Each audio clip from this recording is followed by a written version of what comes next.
जय श्री कृष्णा, जय गुरुदेव। गीताधाम Gurukul online YouTube class में आप सभी क्लास 12 के अभ्यर्थियों का स्वागत है, अभिनंदन है। साथियों, लंबे समय बाद एक बार फिर गुरुकुल की ओर से आप सबके लिए ऑनलाइन क्लासेज की व्यवस्था शुरू की गई है। स्कूलें अभी खुलना गवर्नमेंट के आदेश पर निर्भर है, कब खुलेगी, कब क्या सब नॉर्मल होगा, लेकिन जो हमारा तय मापदंड है उसके अनुसार हमें चलना भी जरूरी है, क्योंकि पिछले कोरोना काल में और इस बार के सेकेंड कोरोना की वेव में कुछ अंतर भी आया है, जहाँ ये बीमारी इस बार काफी आक्रामक रही, काफी अपने लोगों की जान भी गई।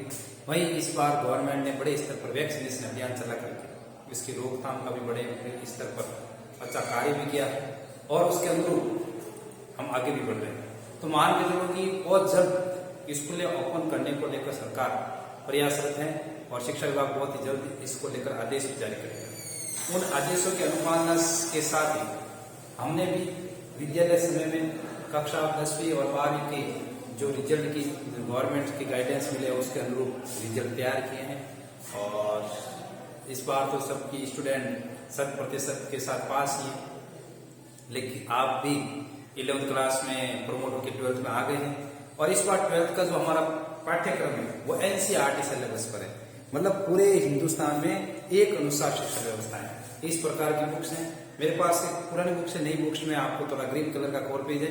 और हमने जो 11th में पढ़ा था उस 11th में हमारे द्वारा पढ़े गए चैप्टर से इसमें कुछ आगे बढ़ गए, मतलब NCERT के सिलेबस में 11th में आपको जहाँ जगत के बारे में, जैसे कि जीव जगत वगैरह के बारे में जो पढ़ाया जाता है उसके अनुरूप यहाँ उससे थोड़ा सा आगे बढ़ते हैं। आप सबको मैंने पढ़ाया भी था कि कैरोलस लिनियस ने जीव जगत प्रणाली दी थी, जहां पर उसने वंश और जाति के आधार पर जंतुओं को, पादपों को, सबको बांटा था।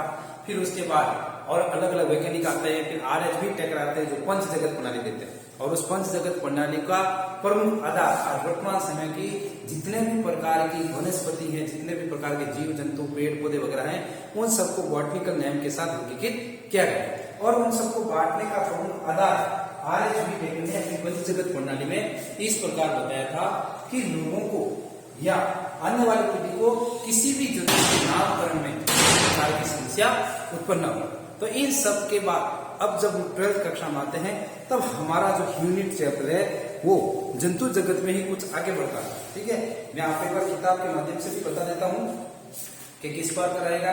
जैसे कि इकाई 6 यहाँ से शुरू होती है, इकाई 5 तक हमने 11th कक्षा में पढ़ा था। इकाई 6 मतलब यहाँ से हमारा चैप्टर आगे चलेगा, जहाँ हमारे जीवों में जनन की क्रिया के बारे में पढ़ेंगे, पुष्पी पाकों में लैंगिक जनन कैसे होता है वो पढ़ेंगे, मानव जनन कैसे होता है वो पढ़ेंगे, जनन स्वास्थ्य के बारे में हम देखेंगे और इसके साथ ही ये जो हमारी पहले छठी इकाई है जिसमें जनन के बारे में, मतलब जितने भी प्रकार के इस प्रकृति में जनन होते हैं उन सभी जनन के बारे में इस चैप्टर में बताया है। ध्यान रहे NCERT की बुक्स लाना है और बुक्स हमारी इकाई 6 के नाम से शुरू होती हैं।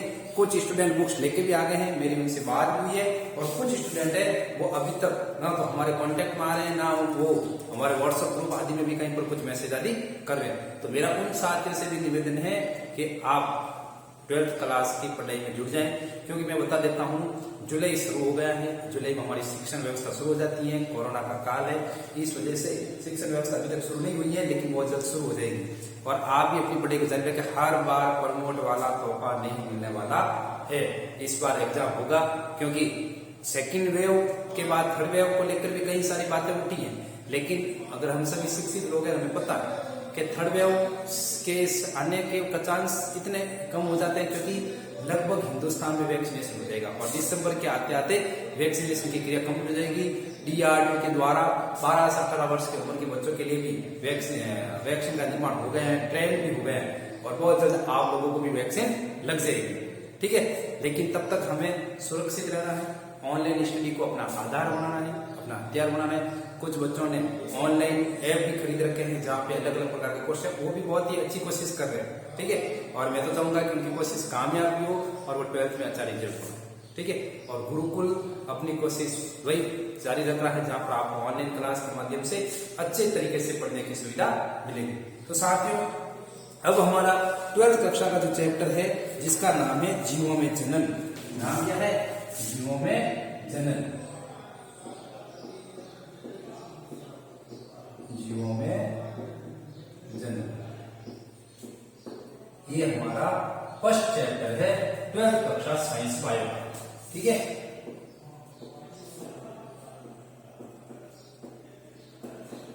ये हमारा फर्स्ट चैप्टर जीवों में जनन। अब देखो जीवों में जनन, जनन का शाब्दिक अर्थ क्या होता है इसके बारे में आप कुछ पहले से जानते हैं, कुछ आपको जानने की जरूरत भी है और कुछ आप खुद बता सकते हैं।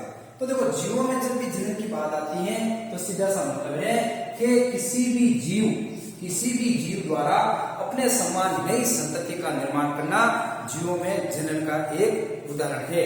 मतलब जनन का सीधा सा मतलब है कि जनन क्यों होता है, क्योंकि मातृपादप है वो अपने समान पुत्री पादपों का, या जो मातृ जनन है वो अपने समान पुत्री जनन कोशिकाओं का निर्माण कर सके। तो जनन का सीधा सा मतलब है नई संतति का निर्माण करना। किसका निर्माण करना? नई संतति का निर्माण। और नई संतति का निर्माण है आगे से आगे हम अपने माता पिता की संतान है, हमारे माता पिता हमारे दादा दादी की संतान है, हमारे मम्मी हमारे नाना नानी की संतान है। तो वो जनन के एक प्रक्रम का उदाहरण है कि एक पीढ़ी से दूसरी पीढ़ी में धीरे धीरे धीरे धीरे आगे बढ़ रहे हैं। और जनन की क्रिया भी एक प्रवस्था से शुरू होती है और एक प्रवस्था तक आते हुए खत्म भी हो जाती है। ठीक है, तो जनन का सीधा मतलब है नई संतति का निर्माण करना।